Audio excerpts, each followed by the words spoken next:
Si les États-Unis avaient voulu stopper le putsch au Honduras, cela aurait été fait en 48 heures, estime Rafael Correa dans une interview à Euronews. Alors que son pays a rejoint la coalition bolivarienne aux côtés de la Bolivie et du Venezuela, le président de l'Équateur parle de ses relations avec les États-Unis, du rapprochement avec l'Iran et encore de la lutte contre les FARC. Rafael Correa, président de l'Équateur, bonjour. Vous avez dit que la Bolivie, le Venezuela, le Nicaragua et l'Équateur, la coalition bolivarienne, devaient s'organiser pour prévenir toute tentative de putsch. Ce qui s'est passé au Honduras, c'est le résultat d'une stratégie mise en place face à une défaite électorale. On a encore utilisé la force comme dans les coups d'État d'il y a 40 ans. En clair, ce n'est pas un gouvernement de droite assurant le statu quo qui était visé. On visait le gouvernement progressiste que le président du Honduras, Manuel Zelaya, essayait de faire fonctionner. Et c'est la raison pour laquelle nous devons faire attention. Mais je suis sûr que ça n'arrivera pas ici, surtout parce que nous avons un soutien populaire et non parce que certains groupes de pouvoir ou de pression le veulent. Mais nous devons être prudents. Pensez-vous réellement qu'un putsch, qui a été une caractéristique de l'Amérique latine pendant de nombreuses années, est encore un risque? Oui, nous croyons que la montée de ces groupes réactionnaires coïncide en partie avec d'autres événements inquiétants. Par exemple, la réactivation de la 4e flotte, par exemple, l'installation en Colombie de 7 bases militaires censées être utilisées par les forces militaires américaines. Pensez-vous que les États-Unis ont soutenu le putsch au Honduras? Je ne peux pas confirmer des choses que je ne sais pas. Ce que je peux dire, c'est que si les États-Unis avaient voulu mettre fin au putsch au Honduras, cela aurait été fait en 48 heures. Mais le président Obama a soulevé beaucoup d'espoir à travers le monde. Alors, qu'est-ce qui se passe?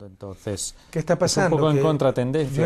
qui se passe? J'apprécie beaucoup le président Obama. Il a l'air d'être quelqu'un de très bien, très agréable, très sensible et très intelligent. Il a de très bonnes intentions, mais il a affaire à une société, une économie, un appareil politique qui évolue très lentement. Et il est très difficile de changer de direction. Êtes-vous en train de dire que le président des États-Unis ne contrôle pas ceux qui décident d'installer 7 bases militaires en Colombie? Oui, probablement. Pensez-vous qu'il y a une différence entre les administrations Bush et Obama? Bien sûr, rien ou presque ne peut être pire que le président Bush. Mais ce n'est pas suffisant, il ne suffit pas de changer de personne.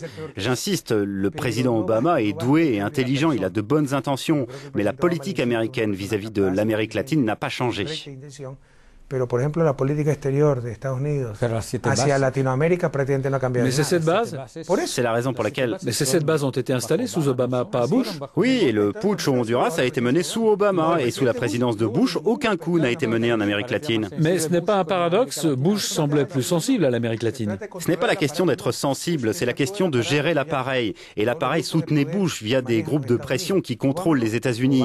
Ce n'est pas le cas d'Obama, il y a une grosse réticence des groupes racistes et des puissants groupes économiques contre Obama parce qu'il rejette l'idée d'un président des États-Unis avec des origines africaines. Les pays qui appartiennent à l'ALBA, l'Alliance bolivarienne pour les Amériques, ces pays ont établi d'excellentes relations avec l'Iran.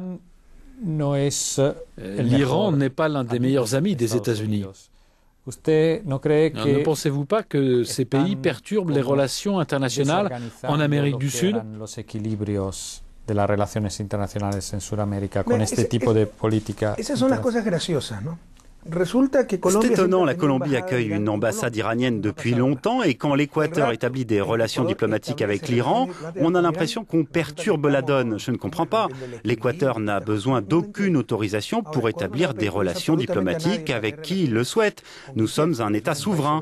Il n'est pas de notre intérêt de briser l'équilibre du pouvoir dans la région. Nous voulons seulement ce qu'il y a de mieux pour notre peuple. L'Iran, par exemple, peut représenter un énorme marché pour nos produits ou une source importante d'aide technologique et financière. Et cette double morale m'embête, car l'Iran est d'abord une démocratie. Les États-Unis n'ont pas demandé à l'Amérique latine son autorisation pour établir des relations diplomatiques avec l'Arabie saoudite, qui n'a jamais été une démocratie. Mais rien ne se passe. Pero Irán Mais l'Iran est une menace pour la stabilité du monde, puisqu'on le soupçonne de développer l'arme nucléaire. Sur la question nucléaire, quelle est la position des pays de l'ALBA et celle de votre pays?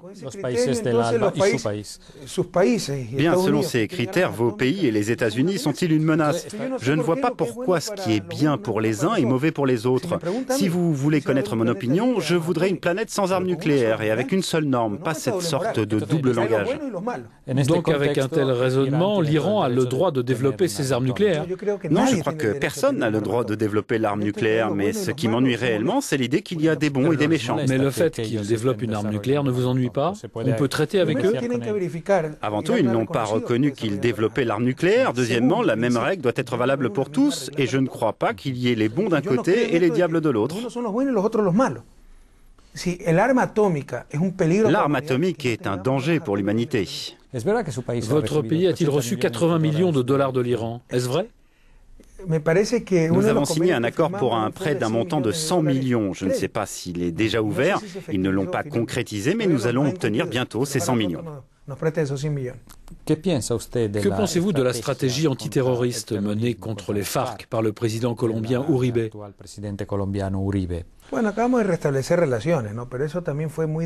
Nous venons de rétablir nos relations. L'Europe n'est pas bien informée là-dessus.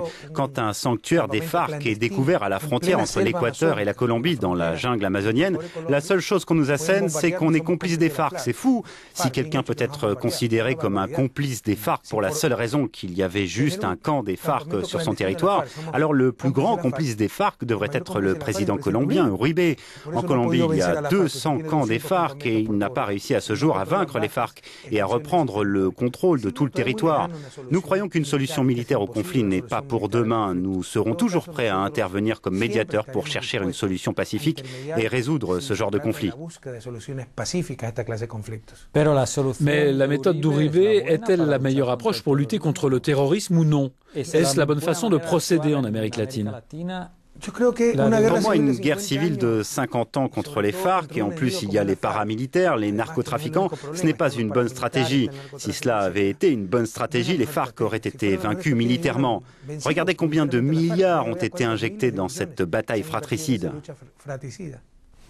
Muchas gracias, presidente.